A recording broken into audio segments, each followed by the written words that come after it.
So I'm really pleased to be hosting Dr. John Mulvihill to discuss his recent PLOS ONE Lab Protocol article entitled Microindentation of Fresh Biological Tissue, a rapid tissue sectioning and mounting protocol, and the associated protocol, detailed protocol in protocols.io.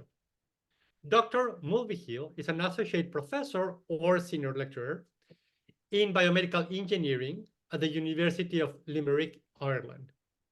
He was a Marie Curie Fellow at Georgia Institute of Technology in the US and at Trinity College in Dublin, Ireland, in the area of cell mechanobiology. He has received over 3.5 million euros in funding from the Irish Research Council, MSCA Fellowship, Enterprise Ireland, and Science Foundation Ireland. His research focuses primarily on cellular mechanobiology and the role mechanics play in cellular function. In particular, he aims to investigate the role of meningeal tissues and the resident cells in traumatic brain injury. Ultimately, he aims to identify biomarkers that are indicative of traumatic brain injury, but more importantly, can be used to prognose the recovery time on an individual level in line with clinical assessments. Since 2012, he has over 42 peer-reviewed publications and book chapters. John, thank you so much for being with us. Yeah, you're very welcome. Thank you. So just to kick in this conversation, can you just briefly explain what the protocol is about, how to use it, and why it is relevant? Absolutely.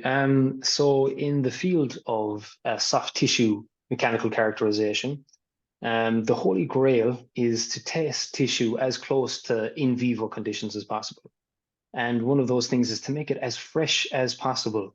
So without any type of freezing or fixing of the tissue itself. Because once we start to process the tissue and once we remove the tissue from the body, it's kind of a ticking time bomb, really, until it starts to degrade. So we don't want to process it. We want to do it as quickly as possible. So the purpose of this protocol was to ensure a rapid method without having to fix or change the tissue in any way, so that when you are characterizing it, you're characterizing its true, almost in vivo-like properties.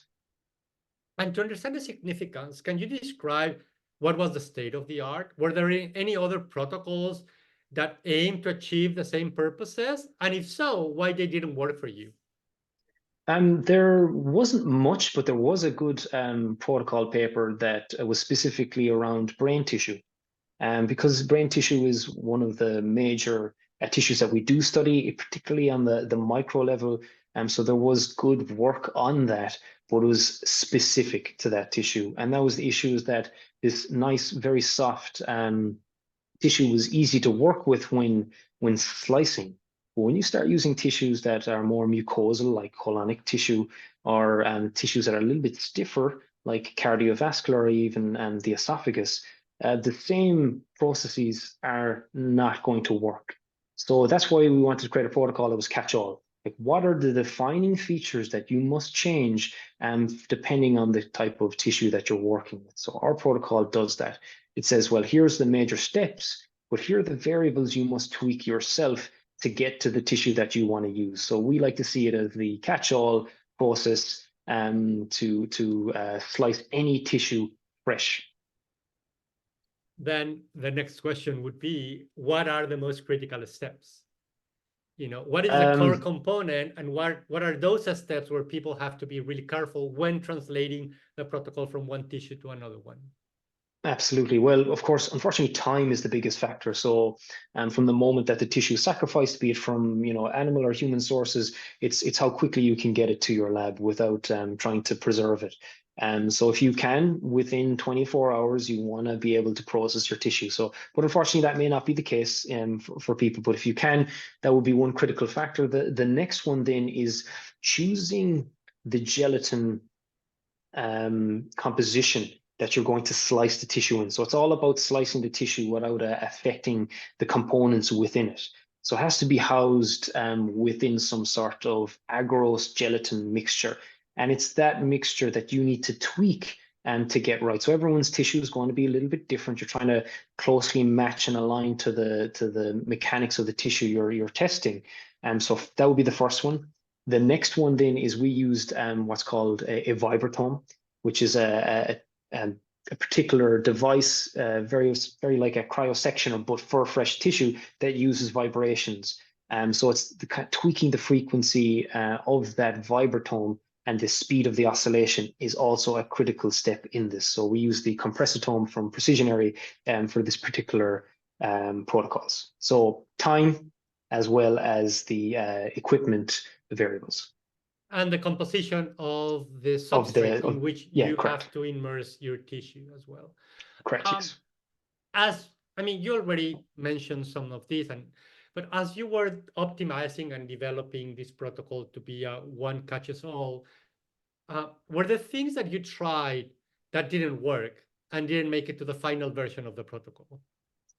That's a really good question. Yes, there's always the answer. In science, we build on our failures. So initially, we were working off literature because that's where you always start, and it's the inspiration of why we did this protocol is because there was nowhere to start. People were quite vague in what they talked about, and I speak about brain previously, because it was such a soft tissue. Our first mistake was trying to mimic what they were doing. So that substrate I talked about, we were matching the stiffness of brain tissue, which is in 1 kilopascal, yet we were testing tissue that was in the megapascal range. So that's an order of magnitude higher. And so it just wasn't working. The surrounding substrate was falling apart. And we were confused. And then we realized we need to kind of crank it up a little bit and increase the stiffness a little bit more. So that was our first error. And then, being a little bit too gentle with our vibratome, and we needed to be a little bit more stronger with the oscillations and frequencies that we were using. But yeah, initially substrate was the big issue. And if I recall correctly, in the paper, you tested the protocol in both human and porcine tissues. Have you tried now, since publication, the protocol in other species? And if so, what were the results? What did you have to tweak?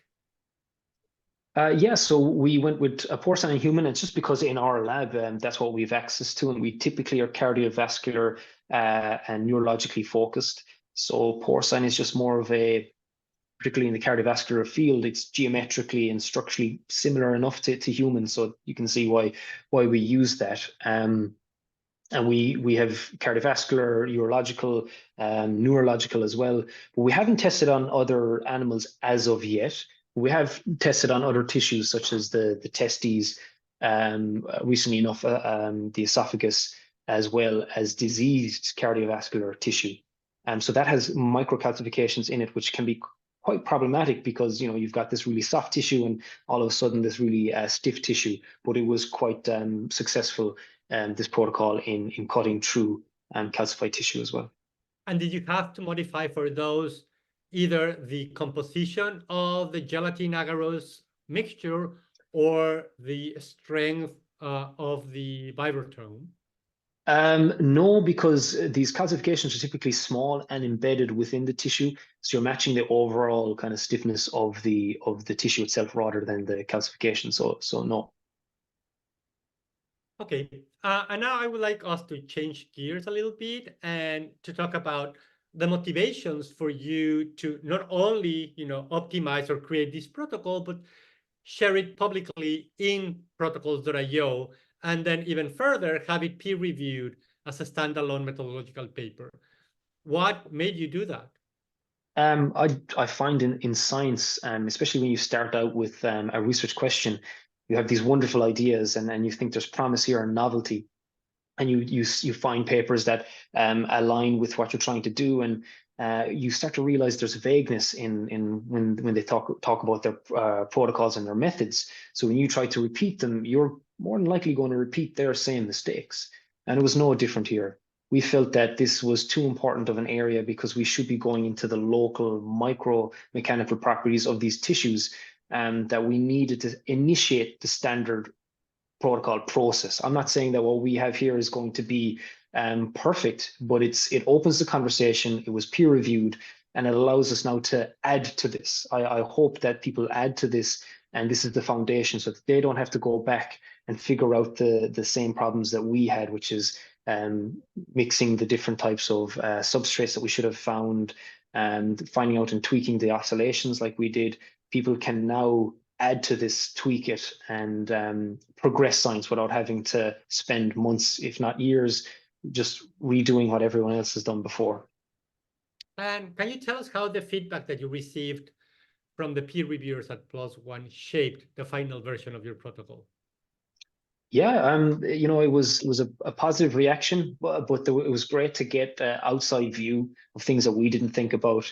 Looking at the premise of why we made certain decisions, and digging a little bit deeper on, well, why did we do this? Why didn't we do that? Instead of us saying, well, that's just the way things are. Well, we had to explain why. So that was a really good process to go through, as any good peer review process. But because it's a method, this is the foundations. This is you really being critical about why and how you're testing and setting up your tissue. So really positive experience, and gives us solidity on the foundations that we're building this protocol on. And my final question, which could be speculative because your paper is very recent, it's over a month old, but can you tell us what has been, or what do you think will be, the significance of this lab protocol article for your career? Yeah, that's speculative.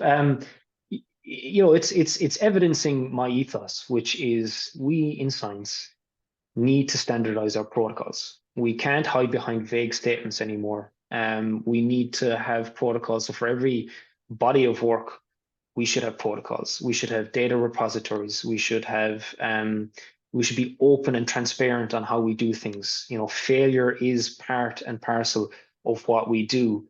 And protocols should be the end of that. We should be open about how we got there and all the mistakes we made. So for me, this is just evidencing how my lab operates, that and you'll see it with hopefully the next couple of protocols that we will submit, that this is how we got here, and that everyone sees how we got there, warts and all.